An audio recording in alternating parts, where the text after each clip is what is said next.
Hello everyone, welcome to Ecoholics. I am Shruti Jha और आज के सेशन में हम कहीं ना कहीं एमएसपी से रिलेटेड ही एक टॉपिक देखने वाले हैं which is public distribution system. Okay, so जैसा कि आपको नाम बता रहा है पब्लिक डिस्ट्रीब्यूशन सिस्टम, मैंने आपको एमएसपी वाले वीडियो में बताया है कि गवर्नमेंट जो है जो भी ग्रेन्स को स्टोर करके वेयर हाउसेस में रखती है वो फर्दर एफसीआई जो है उन ग्रेन्स को सब्सिडाइज रेट पे बीपीएल फैमिलीज और मार्जिनलाइज फैमिलीज को बहुत ही कम रेट पे प्रोवाइड करता है।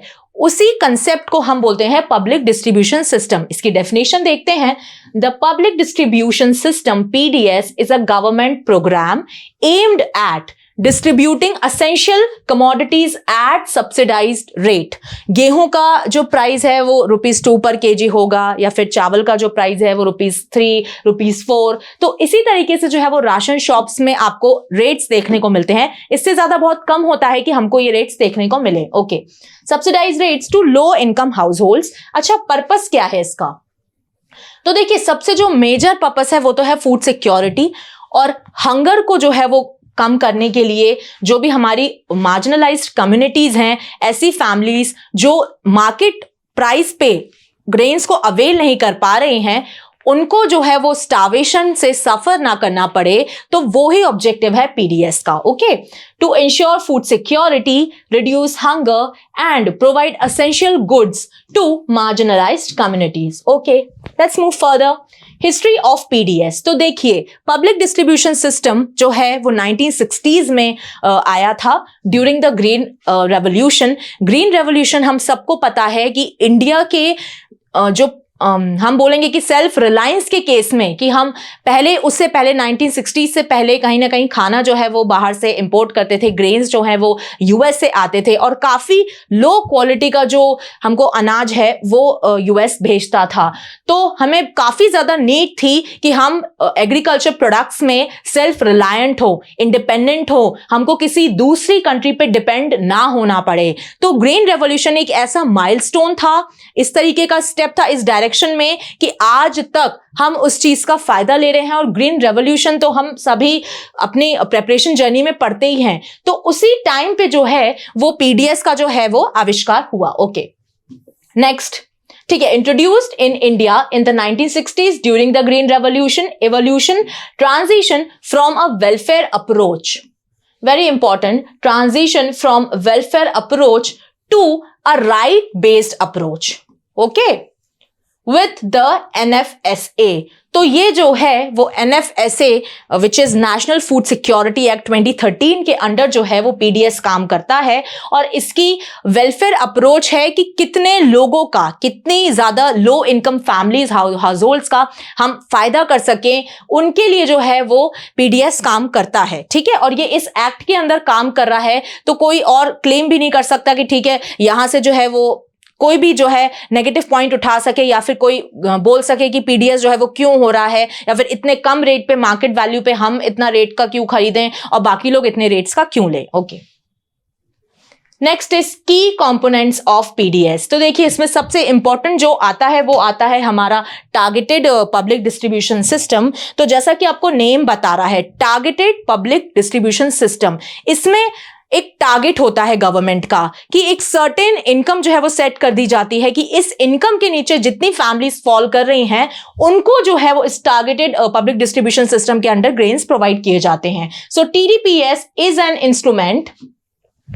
of public policy to provide food security to the poor and vulnerable ones, to the poor and vulnerable sections of the society from either the price shocks or supply shortages। in case कि कभी ऐसा हो जाए कि वो नहीं खरीद पा रहे हैं, ठीक है, राशन शॉप से भी वो नहीं खरीद पा रहे हैं या फिर सप्लाई की कमी पड़ गई, तो फिर क्या होगा? उस केस में TDPS comes into place. Okay, now mechanism of PDS. ठीक है, अब पब्लिक डिस्ट्रीब्यूशन सिस्टम कोई छोटा जो है छोटा मोटा काम नहीं है, काफी बड़े लेवल को जो है वो इसको प्रैक्टिस किया जाता है। ऑल ओवर इंडिया जो है वो एमएसपी के थ्रू जितने भी ग्रेन्स को स्टोर किया जाता है बड़े बड़े वेयर हाउसेज में, तो उस स्टोरेज फैसिलिटी से फिर राशन शॉप्स में जो है ये ग्रेन्स को पहुंचाया जाता है। तो क्या क्या मैकेनिज्म हो सकते हैं? तो सबसे पहला तो होगा हमारा प्रोक्योरमेंट। गवर्नमेंट जो है वो एमएसपी के थ्रू ग्रेन्स को लेगी और अपने स्टोरेज फैसिलिटीज में जो भी उनके वेयर हाउसेज हैं उनमें रखेगी, ठीक है। उसके बाद क्या होगा? अब ये देखिए स्टोरेज एंड डिस्ट्रीब्यूशन। अब वेयर हाउसेज में रख दिया गया है, अब सप्लाई चेन के थ्रू किस स्टेट में कितना गेहूं भेजना है, ठीक है, किसके थ्रू जाएगा, ट्रांसपोर्टेशन फैसिलिटी, किस तरीके से किस रिटेलर से या फिर किन किन शॉपकीपर से कांटेक्ट करना है, राशन शॉप्स में कौन जो है वो होल्ड कर रहा है, रेगुलेटर कौन है, उनसे कांटेक्ट करना। तो ये जो पूरा सप्लाई चेन है ये जो है वो इस पॉइंट के अंदर फॉल करता है, which is storage and distribution. Procurement तो हो गया, गवर्नमेंट ने फूड ग्रेन्स जो है वो तो ले लिए, अब स्टोर करना और राशन शॉप्स तक पहुंचाना वो भी एक मेजर काम होता है। Okay, now fair price shops, distribution through a network of ration shops. आप देख सकते हैं यहां पर ये इमेजेस है राशन शॉप्स की, इस तरीके से ग्रेन्स हैं, फिर उसके बाद इतने इस तरीके से बॉक्सेस में जो है वो ग्रेन्स को स्टोर किया जाता है। और ये रही राशन शॉप्स, यहाँ पे जो भी लो इनकम फैमिलीज हैं वो यहाँ से गेहूं और अनाज खरीदती हैं और अपना जो है वो लालन पालन करती हैं। Okay, so distribution through a network of ration shops across a country. Okay, next beneficiaries। तो देखिए जो पीडीएस है, पब्लिक डिस्ट्रीब्यूशन सिस्टम है, स्टार्टिंग से ही हम देखते आ रहे हैं इनके जो टारगेट्स हैं वो कौन है, तो वो लो इनकम ग्रुप्स हैं।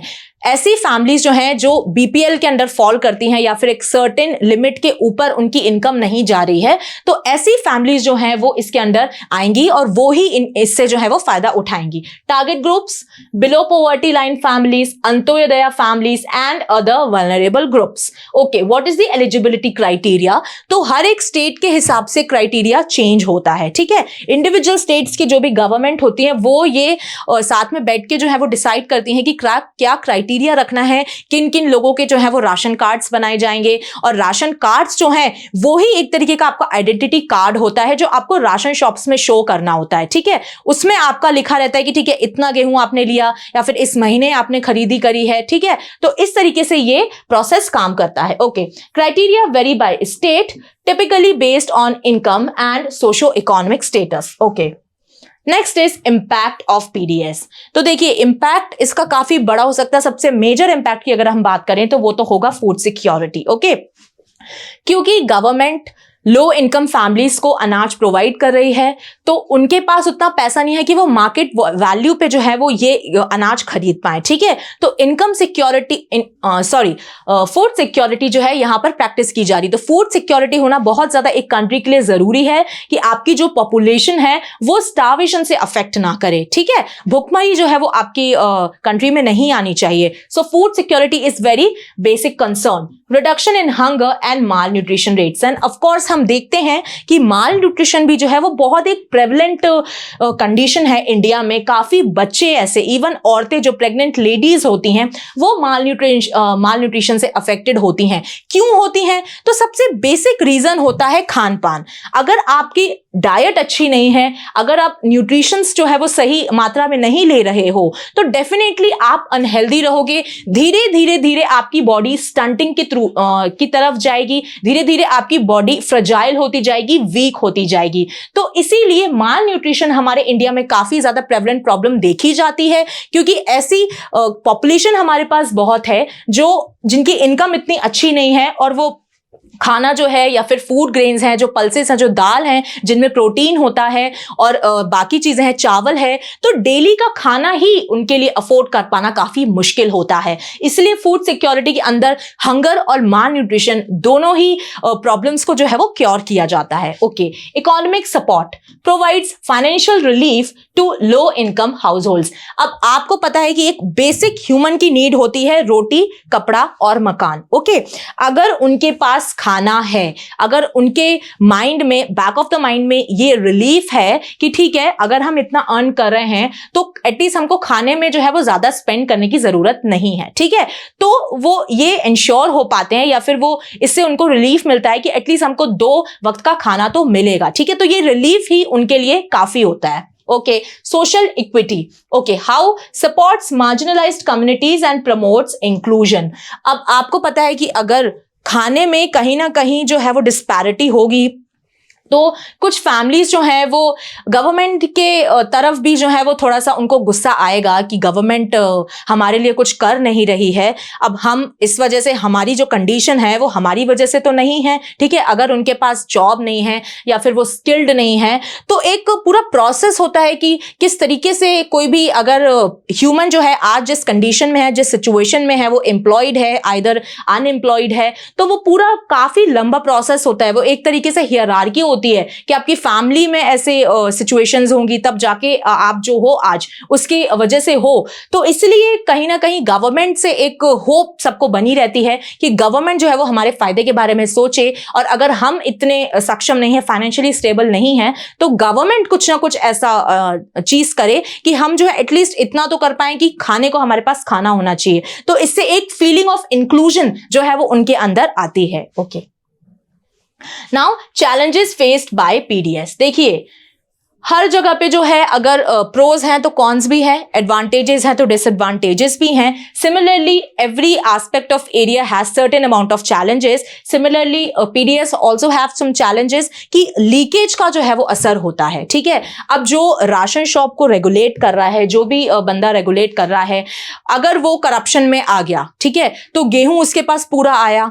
अब गवर्नमेंट के जो वर्कर्स हैं, जो भी अथॉरिटीज हैं, वो तो जा जाके इंडिविजुअल गांव में, विलेजेस में तो नहीं देख रहे हैं कि राशन शॉप्स में जितना गेहूं आया है वो लोगों तक पहुंचा कि नहीं पहुंचा, राइट। ये गवर्नमेंट तो नहीं कर सकती है कि हर एक छोटे छोटे कस्बे में जाकर देख रही है। तो यहां पर प्रॉब्लम ऑफ लीकेज जो है वो आ सकती है, करप्शन जो है वो आ सकता है, क्योंकि जो मिडिल मैन है, जो गवर्नमेंट और बेनिफिशियरीज के बीच में जो इंसान खड़ा है, जो मिडिलमैन खड़ा है, अगर वो करप्टेड होगा तो फिर गवर्नमेंट कितना भी कर ले, कितना भी अनाज भेज ले या फिर कितना भी गरीब जो है वो ट्राई कर ले कि हमको मिल जाए, तो वो फायदा कभी भी नहीं हो पाएगा, ठीक है। ये एक सबसे मेजर चैलेंज है। अब मिडिलमैन्स क्या करते हैं, ये अनाज जो उनके पास आ रहा है वो दूसरे मंडीज में जाकर सेल कर देते हैं और प्रॉफिट कमा लेते हैं, ठीक है। उनका जो है वो मटीरियलिस्टिक माइंड होता है, वो वेलफेयर अप्रोच से नहीं सोच रहे होते हैं, वो अपने कैपिटलिस्टिक थिंकिंग से सोच रहे होते हैं कि अगर हमारे पास इतना बल्क अमाउंट में अनाज आया तो इसका थोड़ा अमाउंट जो है हम यहां पे सेल करते हैं और थोड़ा जितना बच रहा है तो उसमें से हम जो है वो गायब कर देते हैं, ठीक है। तो ये एक प्रॉब्लम है, leakages and corruption, issues with diversion of subsidised goods, okay, and quality control. अब देखिए बल्क में जो है वो फूड ग्रेन्स आ रहे हैं, ठीक है, पल्सेस हो गए, राइस हो गया, व्हीट हो गया। जब बल्क में कोई भी प्रोडक्शन होता है या बल्क में किसी भी चीज का स्टोरेज होता है तो क्वालिटी कॉम्प्रोमाइज होती है, राइट। अब ₹2 पर केजी पे आपको व्हीट अगर मिल रहा है या फिर शुगर मिल रही है, राइस मिल रहा है ₹3 to 5 की रेंज जो जाती है, तो आप ये एक्सपेक्ट नहीं कर सकते हो कि उसमें क्वालिटी आपको जो है वो बहुत हाई मिले, राइट। तो क्वालिटी अगर कॉम्प्रोमाइज होगी तो कहीं ना कहीं न्यूट्रिशनल वैल्यू भी डाउन होगी, ठीक है। तो ये भी एक प्रॉब्लम है इसमें, okay. Inconsistencies in the quality of distributed food items, ठीक है। अब ये राशन शॉप्स में जा रहा होता है, लोअर इनकम फैमिलीज को डिस्ट्रीब्यूट होना होता है, तो कहीं ना कहीं कुछ लोग ऐसे होते हैं, कुछ स्टेक होल्डर्स होते हैं जो इनकी क्वालिटी पे इतना ध्यान नहीं देते। वो सोचते ठीक है जो भी जा रहा है उसको जाने देते हैं, ठीक है, बट क्वालिटी पे हमको ध्यान देना चाहिए, okay. Technological gaps, need for modernization in tracking and distribution. अब इतनी टेक्नोलॉजी आ गई है, डायरेक्ट बेनिफिट ट्रांसफर है, अब सेंसर्स आ चुके हैं और ट्रैकर्स हैं हमारे पास, तो हमको ट्रैकिंग करनी चाहिए हर चीज की कि जब यहां से गाड़ी गई है पूरा इतना सारा अनाज लेके, कहीं से निकली है और कहीं पे पहुंचनी है, डेस्टिनेशन तक पहुंचनी है, तो वो टाइम पे पहुंची कि नहीं पहुंची, ठीक है। और कोई एक रेगुलेटर भी साथ में मेरे हिसाब से गवर्नमेंट जो है वो अपॉइंट कर सकती है कि ठीक है राशन शॉप्स में जितना लोगों को देना था अनाज या फिर जितने भी लोग उस फैसिलिटी को अवेल करने वाले थे उन्होंने किया कि नहीं किया, ठीक है। तो ये चीजें जब हम स्टेप्स को इंश्योर करेंगे तब जाके कहीं we can imagine that there will be successful implementation of PDS, okay.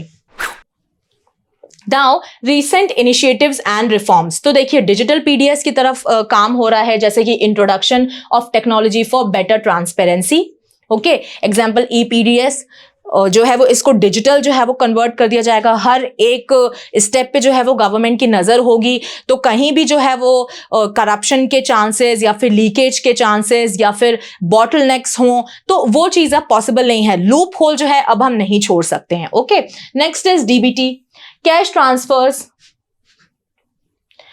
transfers to beneficiaries to empower choice and reduce leakages. Okay, तो कैश ट्रांसफर भी जो है वो डीबीटी डायरेक्ट बेनिफिट ट्रांसफर के थ्रू जो है वो डायरेक्ट जो बेनिफिशियरी होता है उनके अकाउंट में अब जो है वो पैसा गवर्नमेंट देती है। तो जो मिडिलमैन का जो केस है वो ही फिर खत्म हो जाता है। ठीक है, जब बेनिफिशियरी के अकाउंट में ही डायरेक्ट पैसा आएगा तो फिर I don't think that there will be any case of middleman, right? Okay, so this is it for today's session guys. I hope आपको पब्लिक डिस्ट्रीब्यूशन सिस्टम जो है वो समझ में आया होगा, और एमएसपी वाला वीडियो जब आप देखोगे तो कहीं ना कहीं और आपका कंसेप्ट पीडीएस को लेके भी क्लियर होगा। ऐसे और वीडियोस को देखने के लिए please subscribe to our channel Ecoholics. Till then पढ़ते रहिए, खुश रहिए। जय हिंद, जय भारत।